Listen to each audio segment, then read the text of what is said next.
Bible తీసుకునండి. ప్రసంగి గ్రంథం 5వ అధ్యాయం 1వ వచనం. దేవుని మందిరమునకు పోవునప్పుడు నీ ప్రవర్తన జాగ్రత్తగా చూసుకునము. బుద్ధిహీనులు అర్పించినట్లుగా బలి అర్పించుట కంటే సమీపించి ఆలకించుట శ్రేష్టము. చూడండి, ఇక్కడ దేవుని వాక్యంలో మనం గమనించినట్లయితే దేవుని మందిరానికి పోయేటప్పుడు మనము మన ప్రవర్తన విషయంలో జాగ్రత్తగా ఉండాలంట. ఎక్కడికి పోయేటప్పుడు? దేవుని మందిరానికి పోయేటప్పుడు మన ప్రవర్తన విషయంలో జాగ్రత్తగా ఉండాలంట. మనం అందరం ఇప్పుడు ఎక్కడికి వచ్చామో, దేవుని మందిరానికి వచ్చిన మన అందరము కొన్ని విషయాలు ఖచ్చితంగా, కొన్ని నియమాలు తెలుసుకోవాలి. వాటిని మనం ఖచ్చితంగా పాటించాలి. వాటిలో మొదటి విషయం ఏంటంటే సమయం. ఎఫెసీయులకు రాసిన పత్రిక 5వ అధ్యాయం ముందు 11 చదవమ్మా. చూడండి, మనం సమయాన్ని ఫస్ట్ పాటించాలి. సమయం అనేది పోనీయకూడదు. సమయాన్ని పోనిచ్చేది ఎవరంట? అజ్ఞానులు. జ్ఞానం గలవారు సమయాన్ని పోనివ్వరట. కాబట్టి ముందు దేవుని మందిరంకి వచ్చేటప్పుడు మొదటగా మనం తెలుసుకోవాల్సిన నియమం ఏంటంటే, ఒక సమయం నిర్ణయించినప్పుడు ఆ సమయానికి మనము రావటం నేర్చుకోవాలి.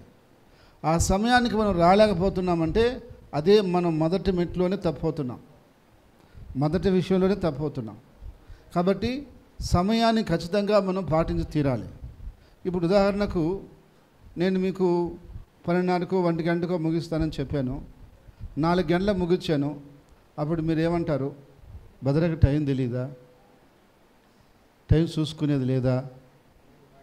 అంత టైం ఎవరు కూర్చుంటారు? అంతసేపు చెప్తారా? ఇంకా రకరకాలుగా మీరు మాట్లాడతారు కదా. సరే, నేనేం మాట్లాడాలా? ఎన్ని గంటలకని చెప్పాము? మందిరము 9 గంటలకని చెప్పాము. కానీ 9 గంటలకు వచ్చామా? ఇప్పుడు ఒక ఫ్యాక్టరీ ఉంటుంది.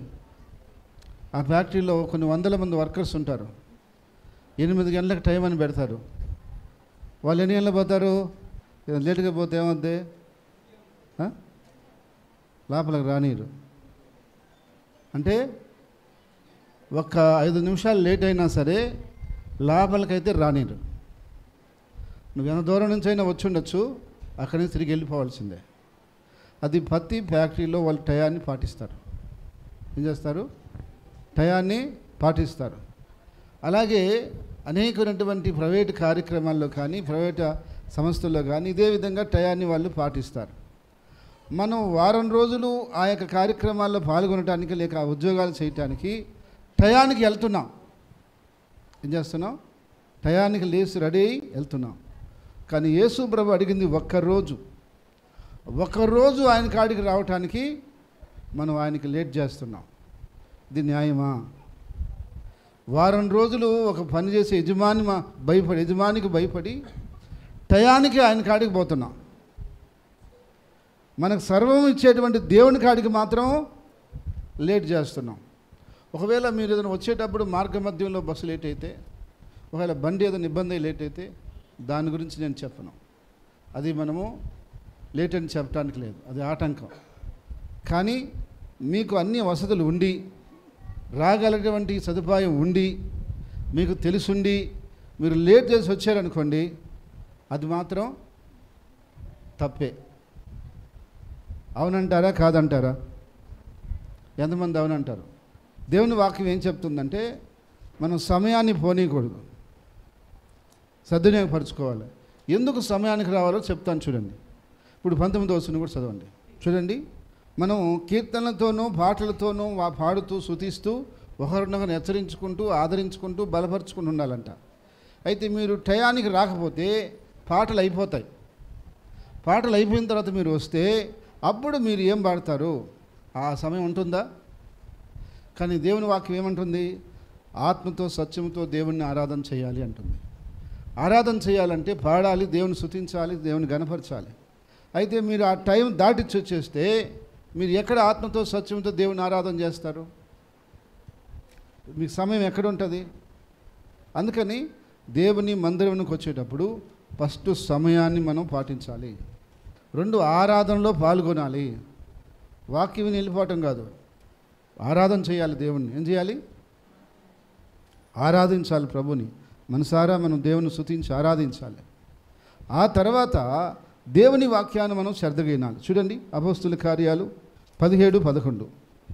ఇక్కడ బెరాలైనటువంటి ప్రాంతంలో ఉన్న ప్రజలు 10 దినము దేవుని వాక్యము దైవజనులు చెప్తూ ఉంటే ఆసక్తిగా వింటూ ఆ సంగతులు ఎలా ఉన్నాయో లేవో అని చెప్పి వాళ్ళు పరిశీలన చేస్తూ వచ్చారట. ఎవరు? ఎక్కడికొచ్చాము, ఏదో చెప్పినారు, విన్నాము, తలూపినా పోయినామంటే కుదరదు. వాళ్ళు ఏం చెప్తున్నారు, ఏం మాట్లాడుతున్నారు మనం ఆలోచన చేయాలి. వాళ్ళు ఏం సత్యం చెప్తున్నారా, అసత్యం చెప్తున్నారా అని మనం పరిశీలన చేయాలి. మనం ఎందుకు వచ్చాము ఇక్కడికి? దేవుని వాక్యం వినటానికి. దేవుని వాక్యం చెప్పకపోతే మనం ఎందుకు వినాలి? అయితే మనం దేవుని వాక్యం చెప్తున్నారో లేదో మనం తెలుసుకోవాలంటే ఏం చేయాలి? ఆసక్తిగా చెప్పేదాన్ని వినాలి, విని పరిశీలన చేయాలి. సత్యమే చెప్తున్నారా, వాక్యం ఉన్నది చెప్తున్నారా లేదా ఏంటి అని పరిశీలన చేయాలి. అంతేగాని వాళ్ళు చెప్పారు మేము విన్నాము పోయామంటే కుదరదు. ఎందుకని? మనం వచ్చింది దేనికోసం? దేవుని వాక్యం విని మనం బాగు చేసుకోవడానికి, బలపడటానికి వచ్చాం. అయితే ఆ వాక్యం మీరు ఆసక్తిగా వినుకుంటే మీరు ఇక్కడికి రావటం ఎందుకు వస్తున్నాం? వాక్యం వినటానికే వస్తున్నాం. వినటానికి వచ్చి వినకపోతే ఎందుకు రావటం? ఖచ్చితంగా మనం ఏం చేయాలి? వాక్యం వినాలి. వాక్యం చెప్పే సమయంలో మాట్లాడుకోవచ్చా, బయట తిరగచ్చా, బయట మీటింగ్లు పెట్టచ్చా? తప్పది. మీకు నచ్చకపోతే రాబాకండి, ఇంటికాడ ఉండిపోండి. నచ్చితే రండి, వచ్చిన కాడ కూర్చొని వాక్యం వినండి. అంతవరకు కానీ మీ ఇష్టం వచ్చినట్టు ప్రవర్తించకూడదు దేవుడి మందిరంలో. ఇది జీవం గల దేవుని సంఘం. హల్లెలూయా, హల్లెలూయా. చూడండి తిమోతి రాసిన పత్రికలో మొదటి పత్రిక 3వ అధ్యాయం 14వ వచనం. శీఘ్రముగా నీ యొద్దకు వద్దునని నిరీక్షించున్నాను.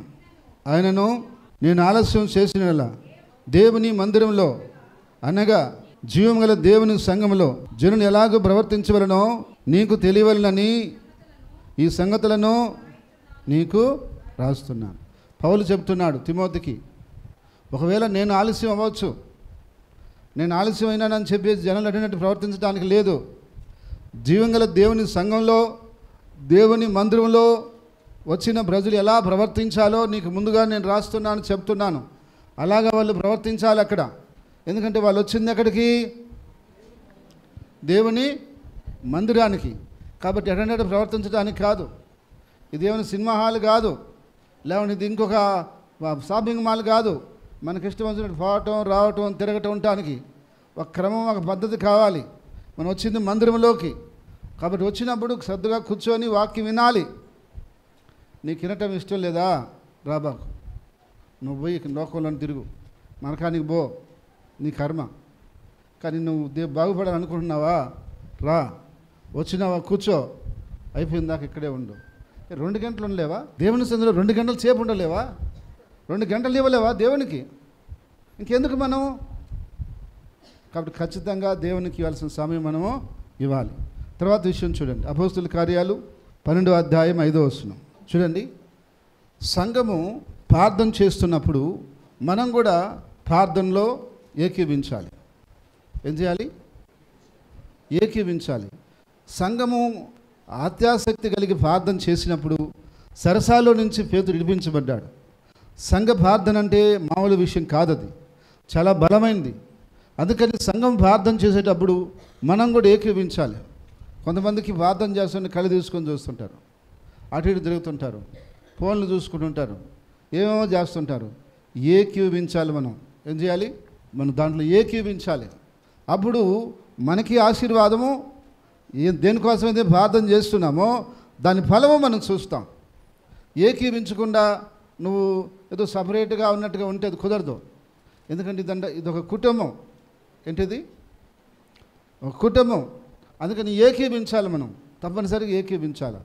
సంఘం ప్రార్థన చేస్తున్నప్పుడు నువ్వు కూడా ప్రార్థన చేయాల్సిందే.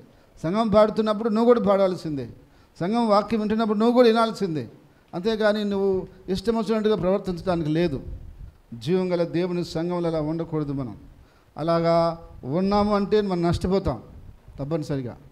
కాబట్టి మనం వచ్చి నష్టపోకూడదు, ఆశీర్వాదించబడపోవాలి ఇక్కడి నుంచి. కాబట్టి అందుకని దేవుని వాక్యం చెప్తుంది మనం ఏం చేయాలి? ప్రార్థనలో ఏకీవించాలి. తర్వాత చూడండి, 1 పేతురు 4వ అధ్యాయము 10-11 వచనాలు చూడండి. దేవుడు మనకిచ్చినటువంటి తలాంతుల్ని ఇక్కడికి వచ్చినప్పుడు మనం ఉపయోగించాలి. ఏం చేయాలి? ఇక్కడ మనకు దేవుడు తలాంతు ఇచ్చాడు. ఆ తలాంతుని ఇక్కడికి వచ్చి మందిరంలో మనం ఏం చేయాలి? ఉపయోగించాలి. పాడే తలాంతు నీకుంటూ వచ్చి పాడాలి. వాయించే తలాంతు నీకుంటూ వాయించాలి. ఇంకేదైనా మందిరంలో పనిచేసే తలాంతు నీకుంటే అది వచ్చి చేయాలి. ఏదైనా ఉపచారం చేసే తలాంతు నీకుంటే చేయాలి. ఏదో ఒక క్రమశిక్షణగా ప్రజలు నడిపించేది నీకు ఉంటే అది చేయాలి. ఏదైతే నీకు తలాంతు ఉందో దాన్ని దేవుని కొరకు దేవుడి మందిరంలో ఉపయోగించాలి. దేవుని మందిరంలో దేవుని కొరకు వాటిని ఉపయోగించకపోతే అవి నీకు ఇచ్చి కూడా దండగే. అవి. కాబట్టి తప్పనిసరిగా మనకు చేయగలిగినటువంటి పని ఏదో దేవుడు మనకు ఆ తలాంతు ఇచ్చాడో అది దేవుని మందిరంలో మనం దేవుని మందిరంకి వచ్చినప్పుడు ఖచ్చితంగా ఉపయోగించాలి. పరిచర్య చేయాలి. ఊరికే వచ్చి కూర్చోపోవడానికి కాదు. మనం గెస్టులం కాదు, ఇక్కడ ఆయన పిల్లలవి. ఎవరు? మన ఇంట్లో పని మనం చేసుకోవడానికి తప్పేంటి? ఇప్పుడు మన ఇల్లు ఉంది, మన ఇంట్లో పనులు ఉన్నాయి, మనం చేసుకోవడానికి మనం తప్ప అది? ఎవరైనా వచ్చి చేయాలని మనం ఎదురు చూడాలా? ఆ పనులు మనమే చేసుకోవాలా. మన ఇంట్లో పని, మన సన్నిధిలో పని, కాబట్టి మనం చేసుకోవాలి. అయితే ఆ తలాంతు ఉన్నవారు వచ్చి చేయాలి. అయితే నాకు తలాంతు లేదు నేను వెళ్తానని కాదు. ప్రతి ఒక్కరికి దేవుడు ఏదో ఒక తలాంతు ఇచ్చే ఉంటాడు. అయితే ఇచ్చిన దాన్ని మనం దేవుని కొరకు సరిగ్గా ఉపయోగించుకోవాలి. అలా ఉపయోగించుకోకపోతే మనకు దేవుడు తలాంతులు ఇచ్చినా నష్టపోతాం, ఆశీర్వదించబడలేము.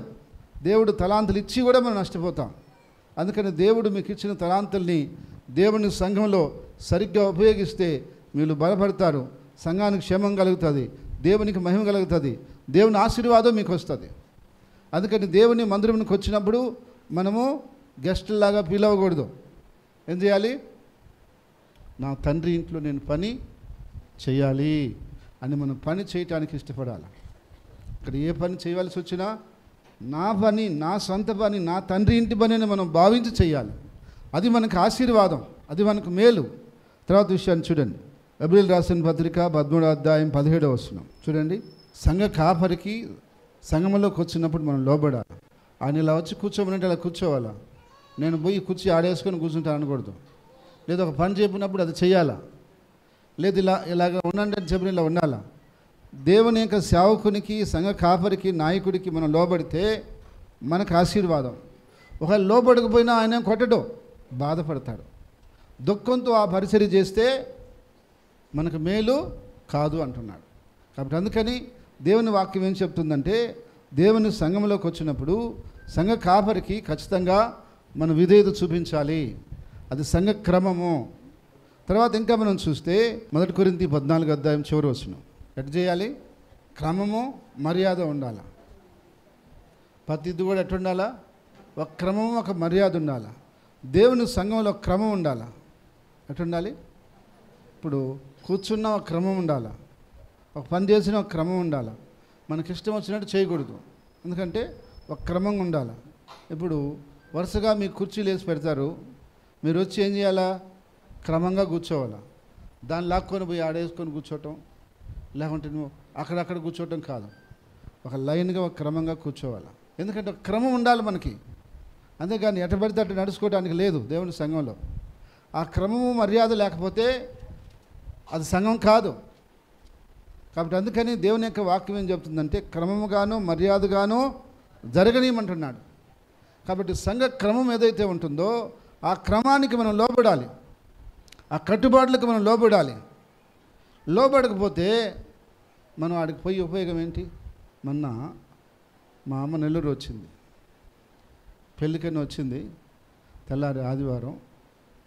అయితే నెల్లూరులో ఉండమ్మా, గురుడు కన్నా రమ్మని చెప్పా. అయితే ఆమె ఏమైందంటే, ఈ ఆదివారం మేము వెళ్ళే సంఘంలో వేరే వాళ్ళు వచ్చి మీటింగ్ పెడుతున్నారు, తప్పనిసరిగా అందరూ ఉండాలని మా పాస్టర్ గారు చెప్పారు, నేను వెళ్ళిపోతానని. ఇప్పుడు ఆమె నీ తల్లి అయినా కూడా నేను ఉండు అని చెప్పలేకపోయాను. ఎందుకంటే ఆమెకు ఎవరికి లోబడాలా? సంఘానికి లోబడాలా. ఎందుకంటే ఆమె సంఘానికి వెళ్తుంది కాబట్టి. వెళ్ళకపోతే అప్పుడు వేరే విషయం. అయితే దేవుని సంఘంకి వచ్చినప్పుడు నువ్వెవరైనా సరే క్రమంగా నడుచుకోవాల్సిన అవసరం ఉంది. అలా నడుచుకుంటే అది నీకు గౌరవము, అది నీకు ఆశీర్వాదము. అలా నడవకపోతే అది మనకి మేలు కాదు. తర్వాత చూడండి, దీని వాక్యం చూద్దాం. కీర్తన గ్రంథం 100వ అధ్యాయం 4వ వచనం. ఆయన సన్నిధికి వచ్చినప్పుడు ఏం చెల్లించాలంట? కృతజ్ఞత అర్పణ చెల్లించాల. ఇప్పుడు దేవుని సన్నిధిలోకి మనం వచ్చి ఏం చెప్తున్నాం? పోయిన నెలంతా కాపాడేవు, మమ్మల్ని క్షేమంగా తీసుకొచ్చావు అంటున్నాం. అయితే మాట మాత్రమే కాదు, ఆయన కృతజ్ఞత అర్పణ ఇవ్వాలంట. ఏం చేయాలి? కృతజ్ఞత అర్పణలు ఆయనకి చెల్లించాలంట. దేవుని సన్నిధికి ఉట్టి చేతులతో మనం రాకూడదు. ఒకవేళ మనకి ఏ పని లేదు, ఏం లేదు అన్నప్పుడు రావచ్చు. ఒకవేళ మనకు పని ఉండి మనకు దేవుడు సహాయం చేస్తున్నప్పుడు ఉట్టి చేతులతో మనం రాకూడదు. అర్పణ లేకుండా దేవుని మందిరంలోకి మనము రాకూడదు. ఎందుకంటే కృతజ్ఞత అర్పణలతో ఆయన ఏం చేయాలంట? స్తుతించాలంటున్నాడు. ఏం చేయాలి? దేవుని మందిరంలో ఆయన్ని మనము స్తుతించాలంటున్నాడు. అందుకని ఖచ్చితంగా మనము దేవునికి ఒక అర్పణ ఇవ్వాలి. ఒక దేవుడు మనకు చేసిన సహాయం కొరకు ఒక అర్పణ ఇవ్వాలి.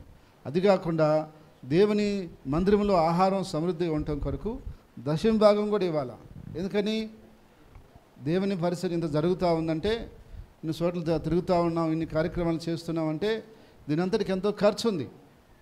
కాబట్టి దీనికి దేవుడు నియమించిన నియమం ఏంటంటే, వచ్చిన ప్రతి ఒక్కరూ దశమ భాగం ఇచ్చి దేవుని మందిరంలో గణపరిచినప్పుడు దేవుడు వారిని ఆశీర్వదిస్తానన్నాడు. చూడండి, మలాకి 3:10 చూడండి.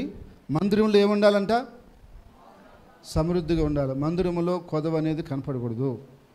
అది ఎప్పుడైతే మనం చేస్తామో దేవుడు ఆకాశవాకులు నింపి పడజాలం దీవెనలు మనకి ఇస్తాడట. అందుకని దేవుని మందిరానికి వస్తున్న మనందరికీ కూడా దేవుడు నియమించిన ఒక నియమం ఏంటంటే, 10వ వంతును దేవుని మందిరానికి మనం తెచ్చి ఇవ్వాలి. ఏం చేయాలి? 10వ వంతు. అది నేను చెప్పింది కాదు, ఇంకొకరు చెప్పింది కాదు. దేవుడు దేవుని పరిచర్య కొరకు నియమించినటువంటి ఒక నియమం. ఆ నియమాన్ని మనం ఏం చేయాలంటే తప్పనిసరిగా పాటించాలి. మనం ఇక్కడికి వచ్చినప్పుడు దేవుని యొక్క మందిరంలో వాక్యం వింటున్నామా, ప్రార్థన చేసుకున్నామా, మేళ్ళు పొందుతున్నామా? కాబట్టి అందుకని దేవుని కృతజ్ఞతగా దేవుని పరిచర్య కొరకు మనం సహకరించాలి. ఇప్పుడు వాటికి పోయామనుకోండి, భోజనం చేసాం, ఏం చేస్తాం? కట్టాలా లేదా? వచ్చేస్తే ఏం చేస్తారా? ఒప్పుకుంటారా? ఒప్పుకోరు. నువ్వు కూడా ఆత్మీయ ఆహారం వచ్చి తింటున్నావు, ఆత్మీయ ఆహారాన్ని తీసుకుంటున్నావు ఇక్కడ. కాబట్టి నువ్వు కూడా తప్పనిసరిగా దేవుని కొరకు అర్పణ చెల్లించాలి. అయితే నువ్వు అలా చెల్లించడం ద్వారా దేవుని పరిచర్య జరుగుతుంది, నిన్ను కూడా దేవుడు దీవిస్తాడు, నీ కుటుంబం కూడా ఆశీర్వదించబడుతుంది. ఇప్పుడు ఆ తల్లి వచ్చి ఏడ్చింది కదా, చాలా అప్పులు పాలేనని. అలాంటి పరిస్థితి మనకు రాదు. అయితే ఏం చేయాలి? మనం సంపాదించే ₹1 సరే, అది ఒక ₹10 అయినా సరే, ₹100 అయినా సరే, నమ్మకంగా దాంట్లో వచ్చిన దాన్ని తీసుకొని వచ్చి దేవుని మందిరంలో అప్పగించాలి. అప్పగించినప్పుడు మనకు దేవుడు అలాంటి పరిస్థితి రానీడు. కొంతమంది ఏం చేస్తున్నారంటే, పోయే సంఘానికి ఇవ్వకుండా ఎక్కడికన్నా పోయేది, ఒక ఆదివారం మీటింగ్లకన్నా పోయేది, ఆడ ఒక 10,000 ఇస్తానని చెప్పి వచ్చేది, 10,000 ఇవన్నీ చేయకూడదు. నీ సొంత సంఘానికి నువ్వు సమృద్ధిని లేనప్పుడు ఇంకో దగ్గర నువ్వు ఎలా చెప్తావు? నీ సొంత సంఘంలో సమృద్ధి ఉండి నీకు అక్కడ చేయాల్సినవి చేసి ఇంకా నీకు ఎక్కువ ఉంటే అప్పుడు ఇంకో దగ్గర కూడా నువ్వు చేయొచ్చు. ఈ సంఘంలో నువ్వు ఇక్కడ వచ్చి నువ్వు మేలు పొందుతూ ఈ సంఘంలో వాక్యం వింటూ ఈ సంఘానికి నువ్వు చేయకుండా ఇంకో దగ్గర చేస్తానంటే అది దేవుని క్రమానికి వ్యతిరేకం. కాబట్టి అందుకని నువ్వు సంగమనకు వచ్చినప్పుడు అక్కడే మనం ఏం చేయాలి? మన దశమ భాగం అక్కడే చెల్లించాలి. అంటే ఏ సంగమనకి వెళ్ళినా సరే అక్కడ మనం చెల్లించాలి. చెల్లించిన తర్వాత ఒకవేళ మనకు కృతజ్ఞత ఉంది, ఏదైనా ఇంకొక సంగమం మనం చేయాలనుకుంటే అప్పుడు మనకాడ స్తోమత ఉంటే చేయొచ్చు. స్తోమత ఉంటే మనము చేయొచ్చు. కాబట్టి ఈ సంఘంలో నువ్వు రక్షణ పొంది, ఈ సంఘంలో నువ్వు ఎదిగి, ఈ సంఘంలో మేలు పొంది, ఈ సంఘంలో ఉద్యోగం పొంది, ఈ సంఘంలో నువ్వు ఆశీర్వాదం పొందిన తర్వాత నేను మళ్ళీ ఇంకో దగ్గర చేస్తానంటే అది దేవునికి క్రమం కాదు. కాబట్టి అందుకని దేవుడు ఏమంటున్నాడంటే, దేవుని మందిరంలో ఆహారం ఉన్నట్లు ఖచ్చితంగా మీరేం చేయాలంట? ఏం చేయాలి? కాబట్టి అందుకని దేవుని యొక్క వాక్యం ఏం చెప్తుందంటే, మనం ఆస్వాదించబడకపోవడానికి కారణం ఏంటి అంటే, దేవుడి ఆశీర్వాదాలు మన ముందుకు రావట్లేదు, దేవుని సహాయం లేదు. అదే దేవుని సహాయం వస్తే కరువులో కూడా ఇస్సాకు నిరంతరంగా ఆశీర్వదించబడలేదా? నిరంతరంగా దేవుడు పొందుకున్నాడు కదా ఆయన. కాబట్టి అందుకని దేవుని సంఘానికి వచ్చేటప్పుడు మనం ఖచ్చితంగా ఇది మనం పాటించాలి. అది మనకి ఆశీర్వాదము. అలా మనం పాటించకపోతే మనం దేవుని సొమ్ముని దొంగిలిస్తున్నామని అర్థం. బైబిల్ చెప్తా ఉంది. ఏం చేస్తున్నామంట?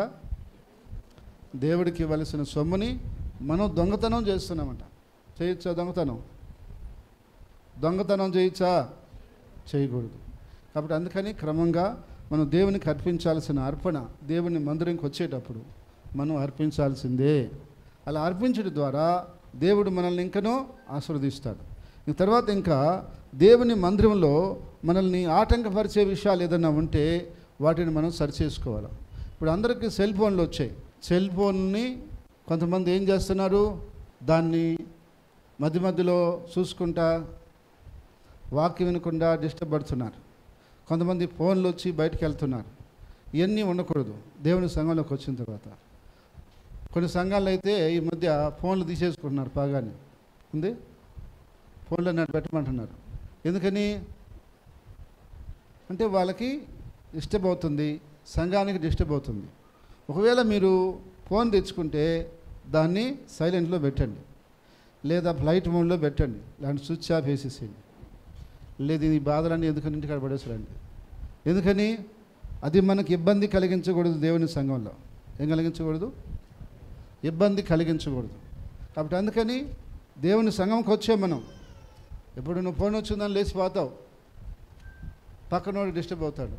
ఏందో వచ్చింది ఫోన్, ఆయనకి ఏం ఫోన్ వచ్చింది, ఊరికే బాతున్నాడు, ఆయన ఏం మాట్లాడుతున్నాడు, ఏందో కథ అక్కడ అని ఆలోచిస్తుంటాడు. అది నువ్వేమో ఏదో నీ బాధలకు నువ్వు మాట్లాడుతుంటావు, పక్కనోడు డిస్టర్బ్ అవుతుంటాడు. కాబట్టి ఈ ఆటంకాలన్నీ మనం చేయకూడదు. దేవుని మందిరంలో మనం ఇలాగా చేయకూడదు. తర్వాత చివరిగా చూడండి, రోమా 16:16 ఏం చేయాలంట? పవిత్రమైన ముద్దు పెట్టుకుని ఒకరినొకరు వందనం చేయమన్నాడు. ఆ ప్రాంతంలో వాళ్ళు ముద్దు కూడా పెట్టుకుంటారు, అది తప్పేం కాదు. అయితే ముద్దు అంటే మళ్ళీ చేరే చెడ్డ ఉద్దేశానికి పోకండి. ప్రేమతో ఇప్పుడు తల్లి బిడ్డను ముద్దు పెట్టుకుంటుంది, తండ్రి కుమారుడిని ముద్దు పెట్టుకుంటాడు, ఈ ప్రేమతో. అయితే సిస్టర్స్ బ్రదర్స్ అలాగా వాళ్ళు పెట్టుకుంటారు. కానీ మన దేశంలో అది లేదు. అయితే వందనమని చెప్పుకోవాలా? ఏం చెప్పాలి? వందనాలని చెప్పుకోవాలా. మీరు సంఘానికి వచ్చారు, కూర్చున్నారు, వాక్యం విన్నారు, వెళ్ళిపోకూడదు. కొంతమందికి భలే అర్జెంటు, నాకు ముందు నేను వెళ్తా, ఏమంత అర్జెంటు? ఇదొక కుటుంబం వచ్చినప్పుడు నువ్వు ఉండి అయిపోయిన తర్వాత అందరిని పలకరించి మాట్లాడుకొని పోవాలి. అందరిని పలకరించుకోవాలి. మనం ఎవరు? ఒక ఫ్యామిలీ. మనం అందుకని ఒకరినొకరిని ఏం చేసుకోవాలి? మాట్లాడుకోవాలి. అలా మాట్లాడుకుంటే కూడా సగం భారం తగ్గిపోద్ది. ఏం తగ్గిపోద్ది? ఇప్పుడు ఒక వ్యక్తి ఉన్నాడు, ఆయనకి ఎవరు మాట్లాడేవాళ్ళు లేరు, ఆయనకి ఎవరు పలకరించేవాళ్ళు లేరు. దేవుని సంఘంలోకి వచ్చాడు, ఒక 10 మంది పలకరించారంటే ఆయనకి ఎంత సంతోషంగా ఉంటుంది. నా బిడ్డలు, నా సంఘము నన్ను పలకరించారు, పరామర్శించారు. పలకరించడం అంటే ఏంటి? కుశల ప్రశ్నలు వేయాలంట. మీ ఆరోగ్యం బాగుందా? మీ కుటుంబం బాగుందా? మీ ఉద్యోగం ఎలా ఉంది? మీ వ్యాపారం ఎలా ఉంది? మీ చదువు ఎలా ఉంది? మీకు క్షేమం ఎలా ఉందని ఇలా కృష్ణ ప్రశ్నలు వేయాలంట. అలా కృష్ణ ప్రశ్నలు వేసినప్పుడు వాళ్ళు ఏమవుతారంటే, నా కోసం పట్టించుకునే వాళ్ళు ఉన్నారు, నన్ను పట్టించుకునే వాళ్ళు ఉన్నారు, నా క్షేమాన్ని కోరే వాళ్ళు ఉన్నారని ఆదరణ పొందుతారు, వాళ్ళు క్షేమం పొందుతారు. అందుకని దేవుని సంఘంలోకి వచ్చిన నీవు ఖచ్చితంగా ఏం చేయాలా? రావటం, బుగ తీసుకొని కూర్చోవటం, లేచిపోవటం కాదు, అందరితో మాట్లాడాలి. ఏం చేయాలి? అందరితో మాట్లాడాలి, పలకరించాలి. ఒక 5 నిమిషాలు పడుతుందేమో, అంతకంటే ఏం కాదుగా. అంటే నేను చెప్పేది మళ్ళీ ఇంకోటి అర్థం చేసుకుంటారేమో. కొంతమంది మాట్లాడటం స్టార్ట్ చేస్తే మీటింగ్లు పెడతారు. ఏంది? ఒక అరగంట ఆయమ్మ ఇట్ట, ఈ అమ్మ ఇట్ట, అదట్ట, ఇదట్ట అని. అది మీటింగ్లు కాదు, ఆ మాటలు కాదు నేను చెప్పేది. సంఘం అయిపోయిన తర్వాత పలకరించుకోవాలి. కొంతమంది వాక్యానికి మధ్యలో, సంఘానికి మధ్యలో పోయి ఆడబెడుతున్నారు మీటింగ్ ఆటోలో. అవి పెట్టకూడదు, ఇంకోసారి నేను చూడకూడదు. కాబట్టి నేను ఖచ్చితంగా చెప్తున్నా, ఆ మీటింగ్లు ఉండకూడదు మన కాడ. ఏం చేయాలంటే, అయిపోయిన తర్వాత నువ్వు మాట్లాడాలనుకున్నావా, బ్రదర్ ఉండండి కాసేపు మాట్లాడుకుందాం, సిస్టర్ ఉండండి 2 నిమిషాలు అని చెప్పి మాట్లాడి అప్పుడు మనం ఇంటికి వెళ్ళాలి. అంతేగాని వచ్చినట్టు వచ్చి కూర్చొని మనం వెళ్ళిపోకూడదు. అలా వెళ్ళిపోతుంటే మన మధ్య కలయిక ఏడుంది, ఆప్యాయత ఏడుంది, అనురాగం ఎక్కడుంది, కుటుంబం అనేది ఎక్కడ? అందుకని ఒకరికొకరు ఏం చేయాలంట? సంఘానికి వచ్చారా మీరు? వస్తే వాళ్ళకి మనం పలకరించాలా. కొంతమంది కొత్తగా వస్తారు, వాళ్ళకి తెలియదు ఎవరు, వాళ్ళు గమ్ముగా ఉంటారు, గువ్వాల. వాళ్ళ మీద పలకరించుకోవాలా. ఎందుకు? వాళ్ళు పలకరించలేరు, ఎందుకంటే కొత్త వాళ్ళు కదా. మనం వెళ్ళి పలకరించుకోవాలి, మనం వెళ్ళి కలుపుకోవాలి. అయితే కొంతమందికి అది తెలియదు.